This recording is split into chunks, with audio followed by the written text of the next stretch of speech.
I did go off on Brandon Bridge being released by the Argos. Not off on the Argos or not even off on Brandon Bridge. It's their team. They can do what they want. But when you guys learned on the weekend, and I'll start with you, Marshall, that Brandon Bridge was released by the Argos. This guy's got a lot of pub. He's Air Canada, right? Started games in the CFL. Doesn't have a job today. How long do you expect that'll continue? I won't be surprised if nobody picks him up ever. And the reason I say that is because, and I don't know Brandon Bridge. I've never met the man. I'm just looking at his body of work. But if you've played in the CFL for about 6 years and you've started, how many games he's started, 15 games or something like that in his career, you've shown whether you have the intelligence. We know he's got the physical skills. In my mind, it all boils down to intelligence. Do you have the intelligence to read defenses and throw it to the right guy? Do you have the intelligence to go through your reads and throw it to the right guy? Do you have the intelligence to read defenses and check off at the line? Do you have that intelligence? And if you don't, you're not going to make it in the Canadian Football League. You'll play a couple of good games. Rocky Butler comes out there, plays one game against your old alma mater and does really, really well. But all he did was run the ball. I think he ran the ball for 3 touchdowns. Well, David Watford could have done that. But you don't stay in the CFL if you don't have this. And the ability, especially at the quarterback position, you got to have the ability to read defenses and understand the game. And I think what happens is to Brandon Bridge, his physical skills attract people. But when they listen to him in the film room, they listen to him in the huddle, they listen to him, talk about strategy and stuff like that, they kind of go, I don't think this guy gets it. And they'll go to a guy like Connor or O'Connor, whatever that other Canadian's name is, and they go, I think he gets it. He's got upside. Brandon Bridge is on this side of his career. Yeah, I'm going to put Brandon Bridge in the same group with Tino Sunseri and all those other guys who had their career cut short by just being thrown into the game too soon. The CFL game is different than the American game. Brandon Bridge's passport is probably his biggest detriment. It does him no favors. Any other position, it might do you a favor. There it doesn't, other than get him attention that he doesn't want. He's just another quarterback. He's a Canadian, but that doesn't help him. And when you put him in that big pond with all the other Americans that come up here, he doesn't shine. If they came up with that rule where your passport, no matter what position you are, is your passport, then yeah, I could see him having a 20-year career. But he's just another quarterback, and he was thrown into the game too soon. His confidence was gone. He had no time to learn the game, to build up, there was all this pressure for him to go in and play now and go and start and take this Canadian team to the championship. This is his fifth year, Brandon Bridge.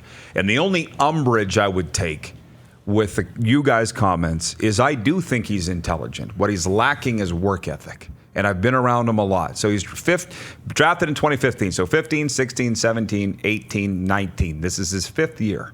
So he's not new. He should know by now. And I do think he's intelligent. And you mentioned his physical tools. My God, 6'5", rocket arm. He's got it all. But I'll tell you a little inside scoop. Last season, when the Riders signed Drew Tate on the Saturday before the Western semifinals, so a full 8 days prior to the game, they signed Drew Tate. Brandon Bridge didn't think he was even going to play in the game because they're bringing in this vet and he'll play. Well, lo and behold, he ends up starting.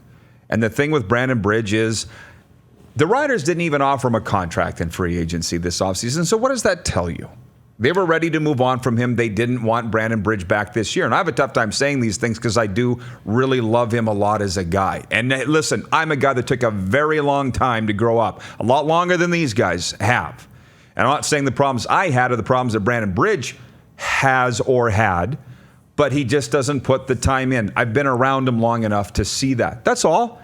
And if he did, and I'm not sure that you can learn that. And coaches don't want the leader of your team who has to be the quarterback. He just does. Can't be jumping around behind cameras and, doing this behind his teammates. Zach is a leader. Can I play devil's advocate to that? Because everywhere he went, He was thrown into the starting position and assumed he knew how to be a start. Assumed he knew how But to how work. long are you gonna wait? But Rod, not many. Oh, I say cut him and be done with it. But not many people are shown how to work. They're just saying, "Oh, he's lazy." He's not lazy. I didn't say he was lazy either. No. I'm not saying that's not saying that either. But if you don't know how to be a backup quarterback or a third string quarterback, how are you ever going to be a starting quarterback? He never had the opportunity. No one said, "Hey, you know what? We're going to take the time and teach you how to be a starting quarterback." How do we know they didn't? Because he was starting he was starting in games before the ink was dry on his contract in Montreal. But let me jump in on your comment about intelligence. And again, I said this earlier a few minutes ago about his intelligence. I've never met the man.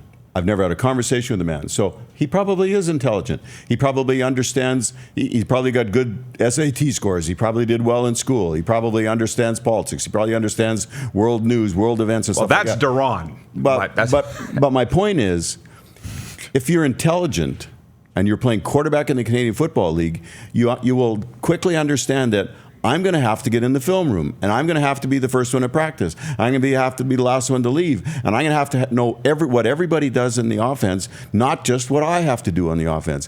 And if he's not smart enough to know that, I'd really love to be able to sit down with him and say, when he comes off the field, say, what happened on that play? And he says, well, I threw an incompletion. I go, no, that's not what I'm asking you. What happened on that play?